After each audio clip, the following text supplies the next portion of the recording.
Para mga langga no, may buntag ka natong tanan nga. Mao lagi na ang Metro Manila karon adlaw ta karon nga Martes. Ang Metro Manila nag-declare gud nga way sulod ang mga government ug tanan nga mga halos nga mga estudyante o eskwelahan sa Metro Manila. Amot lang ka sa gawas sa Metro Manila, nagwa ko kay ko ka bantay-bantay sa mga balita.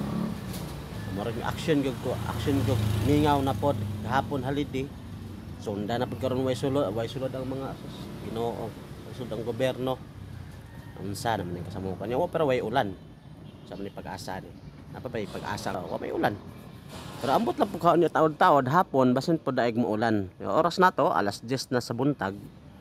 Naday ko diri sa San Juan, patago-tago kuha na niyang baliti. Salamat kay sa baliti nindot kaayo fresko ug naihangin-hangin nga gamay ug naihangin nga gamay fresko ba.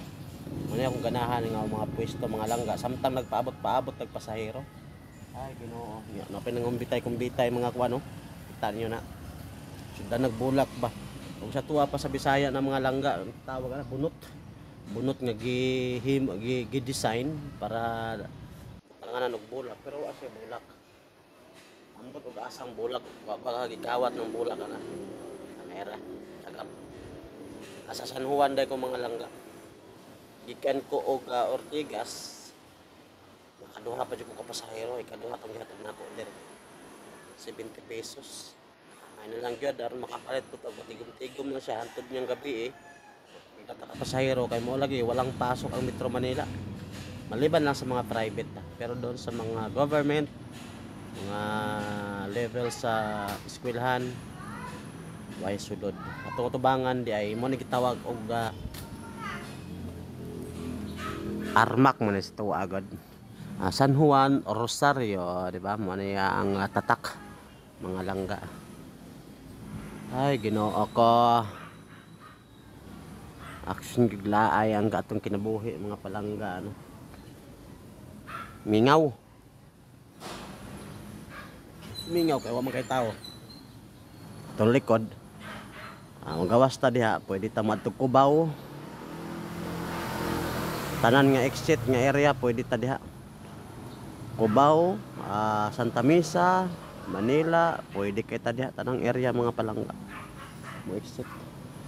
Ya kada tong gatubangan po diri palangga, padulong po ta og Makati, pwede pud kay pa Makati ta. Makati, San Juan man eh.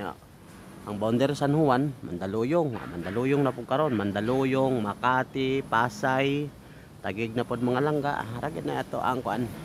Nindot kay diri mga langga na hos, adi man na hos, kuryente man dinhi. Nindot siyang pagkabalit pure buyag. Tabi-tabi po.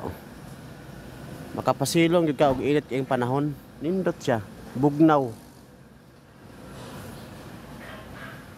At tabang-tabang, dako ra gid tabang ning mga kahoy mga langga. Dako kay katabang ning mga kahoy. So, dira takot to mga langga, dili ta magdugay, kay dugay ta malangan ta. Wa pay pasahero ni malangan pa ta. Isa na ay. Daghang salamat sa mga nagkantaw may buntag Luzon, Visayas ug Mindanao. Good morning.